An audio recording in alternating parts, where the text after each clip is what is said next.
नमस्कार बच्चों, आज की इस क्लास में आप सभी का स्वागत है। ये हमारी क्लास 10th की समथिंग चैप्टर नंबर 3 की फर्स्ट वीडियो रहने वाली है।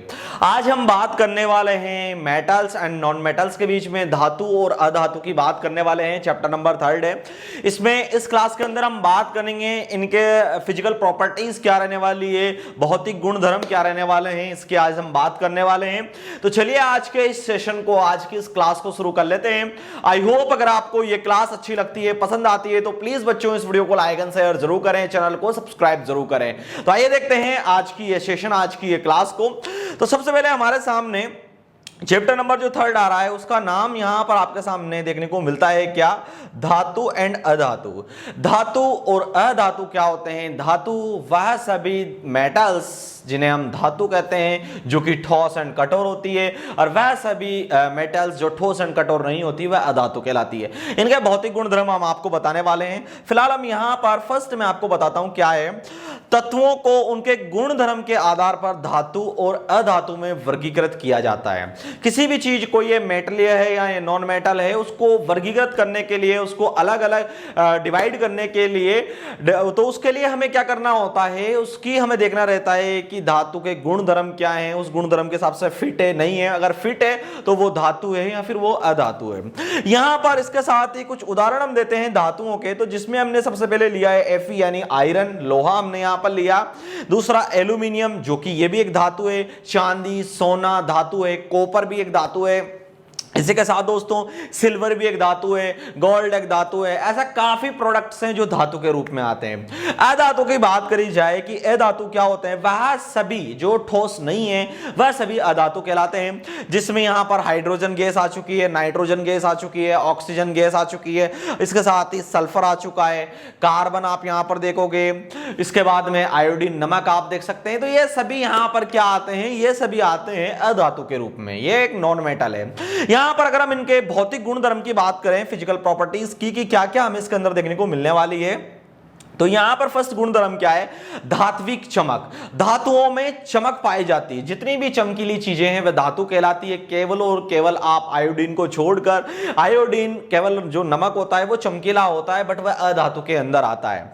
तो धातु यहां पर क्या होती है, ये चमकदार होती है, और ये अधातु चमकदार नहीं होती है। नॉन मेटल यहां पर चमकदार नहीं होती है, केवल आयोडीन अधातु को छोड़कर। कठोरता की बात करें तो धातुएं कठोर होती है, और यहां पर आप देखें कि लिथियम, सोडियम, पोटेशियम, ये सभी यहां पर मुलायम होते हैं और इनको चाकू से काटा जा सकता है। लेकिन यहां पर अगर हम बात करें अधातु की, तो अधातु अधिक कठोर नहीं होती है। कार्बन एक ऐसा हीरा है, या कार्बन के रूप में हम हीरे को देखें तो हीरा ही एक ऐसा है जो कि अधातु में आता है, लेकिन वह क्या होता है, वह कठोर होता है। स्वरूप की बात करें कि इनका रूप कैसा होता है, तो धातुएं कमरे के ताप पर ठोस में पाई जाती है। कमरे के ताप पर ठोस रूप में पाई जाती है, और अधातुएं ठोस या गैस दोनों अवस्था में हमें यहां पर देखने को मिल जाती है। यहां पर ही आघात वर्धिता में कुछ धातुओं को पीट कर चादर के रूप में पतला किया जा सकता है, यानी उनके परिवर्तन में चेंजेस किए जा सकते हैं। जैसे आप देखें, हम लोहे को एक पतली शील्ड के रूप में कन्वर्ट कर सकते हैं, चांदी को हम कर सकते हैं, सोने को कर सकते हैं, एल्यूमिनियम को कर सकते हैं, ये सभी धातुओं को हम कर सकते हैं। लेकिन अधातुओं को एक पतली चादर के रूप में नहीं किया जा सकता। वहीं इसके बाद में हम नेक्स्ट नीचे की ओर बढ़ते हैं, तो यहां पर हमारे सामने क्या आया? तन्यता। तन्यता, इसमें क्या है, धातुओं को पतली चादर के रूप में खींचा जा सकता है। जैसे हम इतना सा गोल्ड लिया, उसको पतली चादर के रूप में लंबा जितना चाहे उतना खींच सकते हैं। लोहे को भी पतला करके जितना चाहे, चांदी को भी ऐसे, एल्यूमिनियम को भी जितना चाहे उतना खींच सकते हैं, लेकिन अधातुओं को खींचा नहीं जा सकता। यहां पर विद्युत एंड उष्मा के चालक। धातुएं विद्युत एंड उष्मा की चालक होती है, जिसमें सीसा एवं मरकरी कुचालक होते हैं। ये दोनों ही अपवाद हैं, सीसा और मरकरी जो कुचालक होते हैं। और अधातुएं विद्युत की कुचालक होती है। अधातुएं जो पाई जाती है, नॉन मेटल्स, वो विद्युत की कुचालक होती है। लेकिन इसमें ग्रेफाइट ये एक सुचालक होती है। ग्रेफाइट एक ऐसे है जो विद्युत की चालक होती है। यहां पर घनत्व की बात करें कि घनत्व क्या है, अगर घनत्व की हम बात करते हैं तो यहां पर सामान्य अधिक घनत्व और अधिक गलनांक होता है। मतलब धातुओं में एक तो अधिक घनत्व होता है और अधिक गलनांक होता है, लेकिन सोडियम और पोटेशियम जो को घनत्व और गलनांक इन दोनों में कम होता है। ये दोनों अपवाद हैं। लेकिन वहीं देखा जाए अधातुओं के अंदर, इसके अंदर अधातुओं में घनत्व और गलनांक बहुत कम होता है, बहुत जल्दी गल जाते हैं, गलनांक बहुत कम पाया जाता है इनमें। यही बात करते हैं ध्वनिक की, तो यहां धातुओं को, धातु कठोर सतह पर टकराने से ध्वनि की अगर हम बात करें तो धातुएं कठोर सतह पर टकराने से वो आवाज उत्पन्न करती है, वहीं अधातुएं कठोर सतह पर टकराने से आवाज उत्पन्न नहीं करती है, ये ध्वनि उत्पन्न नहीं करती है। ऑक्साइड की बात करें, ऑक्साइड्स की, तो अधिकांश यानी अधिकतर धातुएं सारी ऑक्साइड बनाती है, जिसमें MgO मैग्नीशियम ऑक्साइड, वहीं अधातुएं अम्लीय ऑक्साइड बनाती है, जिसमें H2O आपको यहां पर देखने को मिलता है, यहां पर यानी कि सल्फर ऑक्साइड हमें यहां पर देखने को मिलता है। इसी के साथ दोस्तों हम बात करते हैं नीचे की ओर।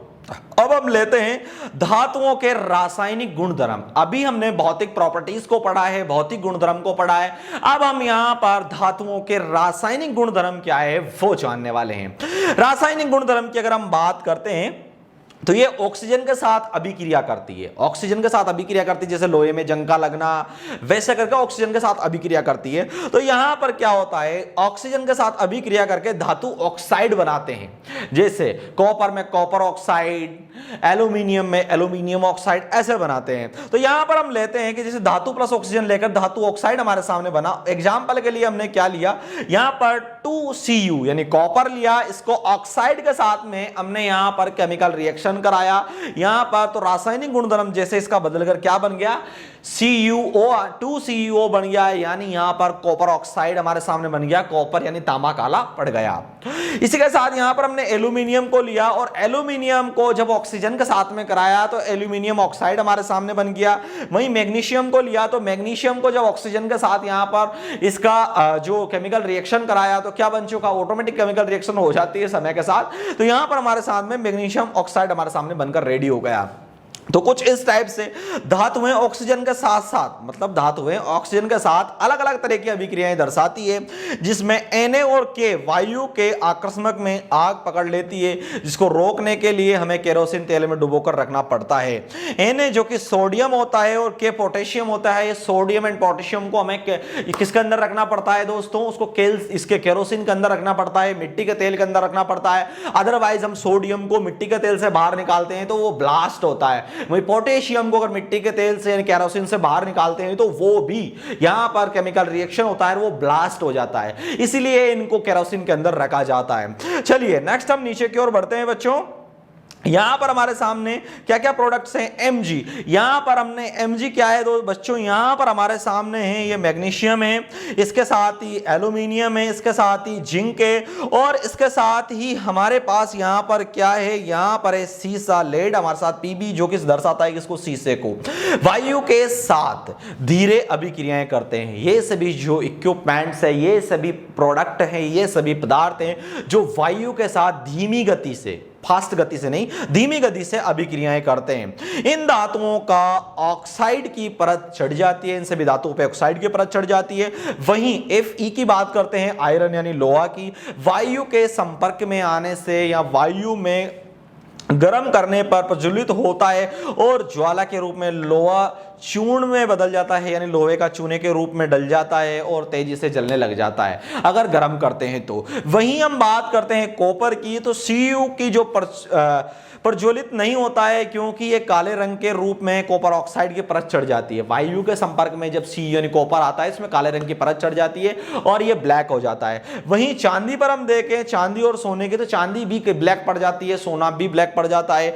ऑक्सीजन की अभिक्रिया नहीं हो पा रही है इनकी, लेकिन इनमें परत हमने कभी बार हमने देखने को मिलती है। तो बच्चों ये सेशन हमारा यहीं तक था।